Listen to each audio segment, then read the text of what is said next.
I'm Catherine, and this is going to be a tutorial on how to use Microsoft Word's equation editor.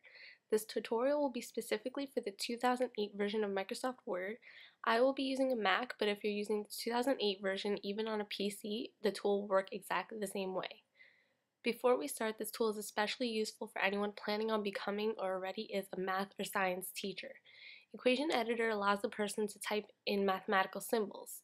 Today I'll be focusing on how to make a math quiz on Equation Editor. First, what you want to do is open Microsoft Word and find where Equation Editor is located. There are a few options for this. My Equation Editor is located on my top toolbar. If your Equation Editor is not located on your toolbar, you can also click on Insert and click the Object option. A window will open up and you want to make sure that Microsoft Equation is highlighted and click OK. Either way you open your editor tool, two windows will pop up. The top window will be the option where your different symbols will be located, and below that will be a blank window. This blank window will be where your equation will be typed. For this tutorial, I will be focusing on certain symbols in this editor, but all the symbols will generally be inserted into your paper the same way. So to begin, since this is a quiz, we want to number this. Add in a number 1 the same way you would in any normal paper. You can then open Equation Editor the same way we opened it before, either going into your Insert option or on your toolbar. So now let's say we want to type the question for our students to FOIL the equation x minus 3 times x plus 2.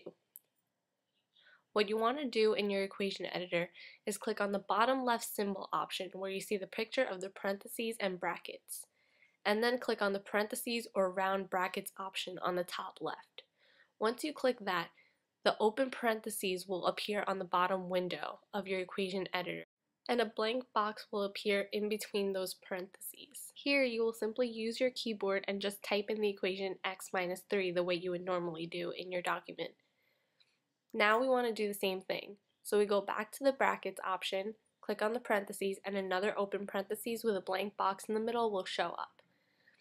Here you will use your keyboard to type in x minus 2. Now to add in the equation that you just typed into your document, what you want to do is just close Equation Editor. Once you close it, the equation that you have typed into the blank boxes will automatically appear in your paper. Now that we have our equation in our document, all we need are the words FOIL the equation. You have two options of typing this into your document. You can either go to the left of the equation that we just put into the paper and just type it in the way you normally do, or before you even type the equation into Equation Editor, you can write FOIL the equation and then open Equation Editor. Either way you decide to do this, it will look the same in your document. Now let's say you want to edit the equation that you have already put into your document. All you have to do is double click the equation and Equation Editor will open up again. We can change the equation from x plus 2 to x minus 17 using the keyboard. Closing Equation Editor tool again will automatically change your equation to the new one typed in. Just to show you the reason why you want to use Equation Editor instead of typing your symbols directly into your document, I'm going to type the same equation but not using the Equation Editor tool. Comparing the two equations side by side, you can see that Equation Editor is neater. The spacing between the symbols and numbers make the equations easier to read as well. Also, Equation Editor allows you to form equations using exponents, fractions, and such, which are not easily placed into documents using only keyboard keys. In this next example, I'm going to show how to type in exponents and fractions using Equation Editor. First, we're going to mark a number 2 onto our documents and type in factor the equation. Next, we are going to open Equation Editor, and let's say we want the students to factor the equation x squared plus x plus 1/4 equals 0. First, we're going to type in the letter x, and then you want to go find the tool to add in exponents. This is located on the bottom row of your tools, and it's the third option from the left. Since we are working with exponents, we want to find the picture with a black box in the top right-hand corner of the diagonally shaded box. Clicking on that opens an exponent option for your x. Here's where you want to type in the number 2. Then using the keyboard, we type in the next few symbols until we get to the 1/4. To type this, we want to find the fraction tool. This is located between the parentheses and the exponent tool that we have already used. Click on the first option on the list, and a fraction should appear with 2 empty boxes and no numbers. One of the empty boxes will be on the top, and one of the empty boxes will be on the bottom. On the top, you want to type in a number 1, and on the bottom, you want to type in a number 4, and this is using your keyboard again.